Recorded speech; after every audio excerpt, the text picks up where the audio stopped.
साथी नमस्कार। आज की इस वीडियो में मैं बात करने वाला हूं कि आप बोर्ड या डिग्री कॉलेज की परीक्षा में उत्तर लेखन कैसे करें। तो इसके लिए सबसे पहला मेरा जो तरीका है वो है कि पेपर से पहले आपको पेपर पूर्व सबसे पहले आपको पेपर में जाते ही कम बात करनी है, यानी कि जो पेपर स्टार्ट हो उससे पहले ज्यादा किसी से बहस नहीं करनी, ज्यादा किसी से नहीं बोलना, बस शांत स्वभाव से रहना है और यह सोचना है कि अब समय आ गया है, यानी कम बोलना। और दूसरा, समय, कि बस ये सोचना है आपको कि बस एक समय आ गया है कि आपको प्रूव करना है कि आप हाई स्कूल या इंटर की परीक्षा दे रहे हैं या कोई डिग्री कॉलेज की परीक्षा है, कि ये सोचिए कि बस आज एक अंतिम समय में है, आपको बेहतर लिखना है और आज के लेखन के अंक ही आपके लिए जिंदगी भर मार्कशीट पर अंकित हो जाएंगे। तो ये बात है कि आपको पेपर जो है, पहला इसमें बिंदु ध्यान रखना है, 2-3 मिनट। आपका जो लिखित परीक्षा होती है इन कॉलेजेस में, डिग्री का बोर्ड में, तो आपको 2 या 3 मिनट तक तो उस पेपर को पढ़ना है। कम से कम 2 मिनट तो उसको पढ़ना है, ये देखना है कि आखिर पेपर में क्या पूछा जा रहा है। बहुत से छात्र ये नहीं देखते कि क्या पूछा जा रहा है और बिना बस देखे हुए और शुरुआत से अंत तक लिखने का प्रयास करते हैं। हो सकता है 5 में से कोई 3 प्रश्न पूछे हों, 8 में से 5 प्रश्न पूछे हो, तो ऐसा कुछ भी हो सकता है। तो आप ध्यान रखें कि 2-3 मिनट उसको जरूर दें कि आपको कैसे उत्तर लिखना है, कौन से प्रश्नों के उत्तर देने हैं। इसके बाद आपको अगली बात ध्यान रखनी है, सरल जो प्रश्न है उनका चयन पहले करना है। सरल जो आपके सेक्शन है या प्रश्न है उनका चयन पहले करना है, कठिन को पहले नहीं करना है। तो इससे भी आपका कॉन्फिडेंस अच्छा बना रहेगा। इसके अतिरिक्त तीसरी बात यह है कि प्रश्नों को चयन करते समय जो आप न्यूमेरिकल और जो थ्योरेटिकल यानी कि सैद्धांतिक, तो न्यूमेरिकल और जो थ्योरेटिकल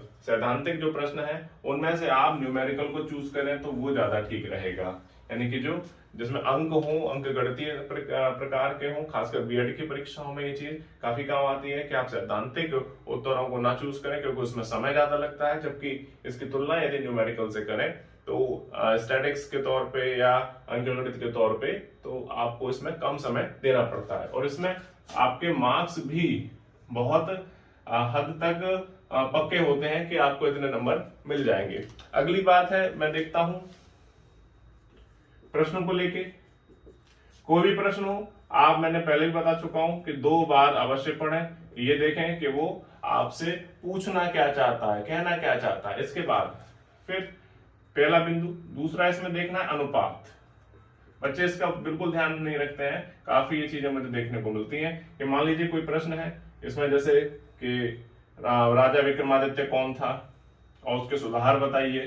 तो ये एक प्रश्न है और इसमें 2 भाग कर दिए गए हैं, तो कौन था वाला जो पोर्शन होता है वो ज्यादा ज्यादा 1/3 के अंतर्गत आप समेट दीजिए और उसके सुधार 2/3 में। लेकिन बच्चे क्या करते हैं कि कौन था के बारे में यदि ज्यादा जानते हैं तो उसको बहुत ज्यादा लिख देते हैं, तो ये गलत चीज है। आप ये देखिए यदि प्रश्न 2 या 3 भागों में है तो आपको किस पर कितना कितना अनुपात में लिखना है। ठीक, तो इसका आप विशेष ध्यान रखें कि कौन था या कोई परिचय वाली चीज है तो उसको बहुत जल्दी से निपटा दें। और ये देखिए कि आपसे पेपर सेटर ये जानना चाह रहा है कि इसके सुधार बताइए, इनकी विवेचना कीजिए, तो उस पर आपको समय, उस पर आपको लेखन ज्यादा करना है। तो इस चीज का आपको ध्यान रखना है। अगला जो बिंदु है वो है कि फ्रेम अब कैसे करना है।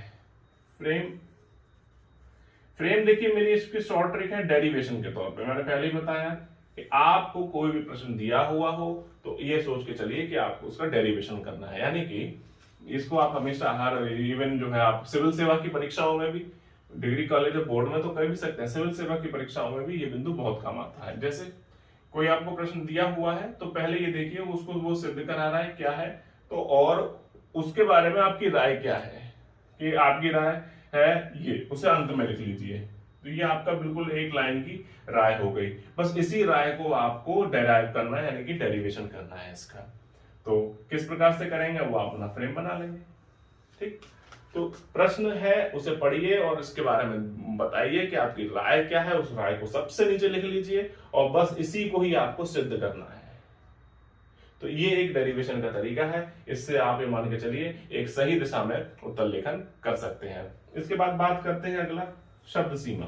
बच्चे ध्यान नहीं रखते हैं कि शब्द सीमा कुछ वर्ड्स होते हैं जिनमें लिखवाया जाता है कि जैसे 30 शब्दों में, 50 शब्दों में, 100 में या 200, 300 में, तो उनका विशेष ध्यान रखें। ऐसा नहीं है कि आप लिखते चले जा रहे हैं और आप उस चीज का ध्यान नहीं रखते, तो नंबर आपको सभी में समान मिलने वाले हैं, तो ज्यादा शब्दों के चक्कर में ना पड़े।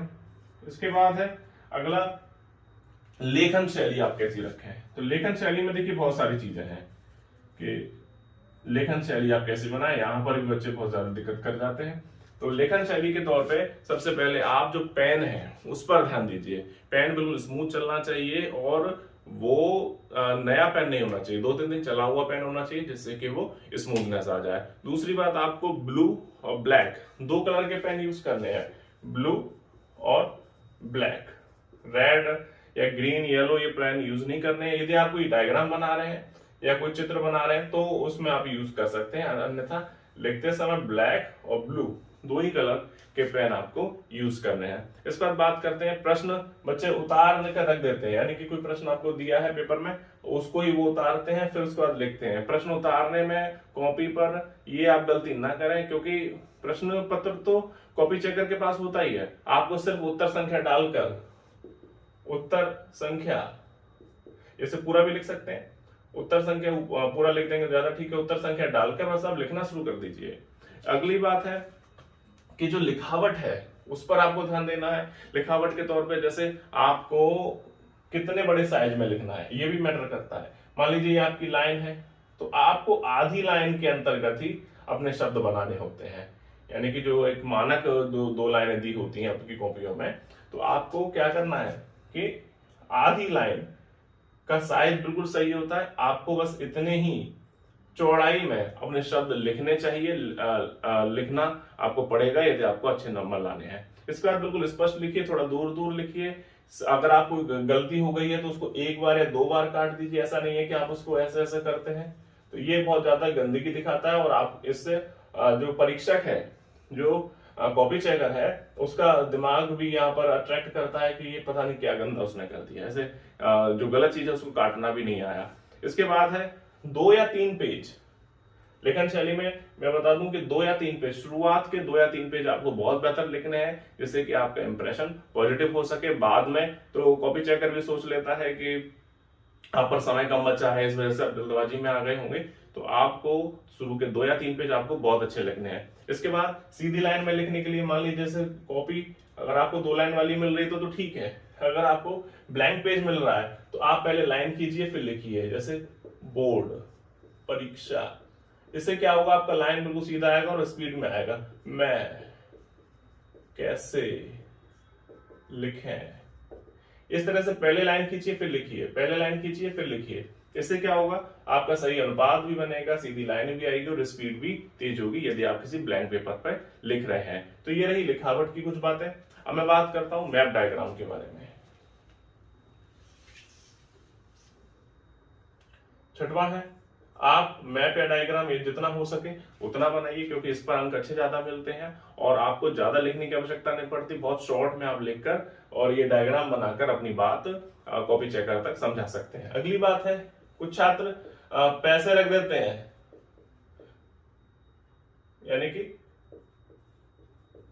आपको पैसे या रुपए जो आप नोट लगा देते हैं, ये बहुत गलत चीज होती है, इससे इंप्रेशन बहुत खराब पड़ता है। तो मैं ये ना करने का सुझाव दूंगा, ये आपको बिल्कुल नहीं करना है कि आप पैसे रखते हैं, इससे कोई फर्क नहीं पड़ता, आपके पैसे और चले जाते हैं। इसके बाद है अगला, प्रश्न न छोड़ें।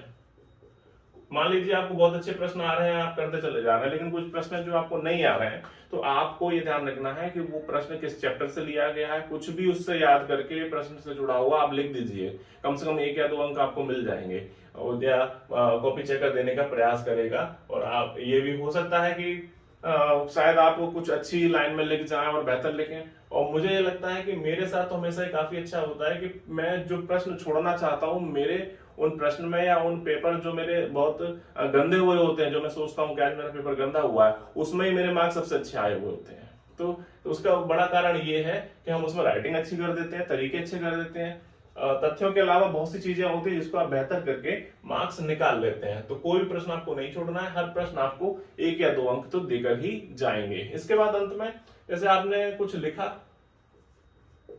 अंडरलाइन, पॉइंट वाइज तो आपको मैं ये नहीं कहूंगा कि आपको जो पूरा पैरा वाइज ही लिखना है, आप पैरा वाइज तो कम लिखें, लेकिन अपना उत्तर पॉइंट वाइज अवश्य लिखें। और पॉइंट वाइज लिखने के बाद, क्योंकि समय कम होता है आज की परीक्षाओं में, तो पॉइंट वाइज आप लिखें और अंडरलाइन करना ना भूलें। यदि कोई अच्छा वर्ड है तो उस पर अंडरलाइन आप कर दीजिए। ज्यादा कोई विशेष अच्छी बात बता रहे हैं तो अंडरलाइन होना जरूरी है। और ये तब काम ज्यादा आता है जब आप जो प्रश्न आप छोड़ रहे होते हैं उसको करने बैठते हैं, तो ये मान के चलिए उस प्रश्न में आपको 10-12 तथ्य तो देने होते हैं, लेकिन आपके पास नहीं होते हैं वो तथ्य की बात है, अवधारणा है, तो 2-3 तो आप उसमें डालेंगे, तो नहीं 2-3 पर अंडरलाइन कर दीजिए। हो सकता है कॉपी चेक करके जो दिमाग है उन्हीं अंडरलाइन पर ही रुककर आगे बढ़ जाए, तो इससे आपका एक पॉजिटिव इंप्रेशन पड़ सकता है। तो अंडरलाइन आप करना ना भूलें।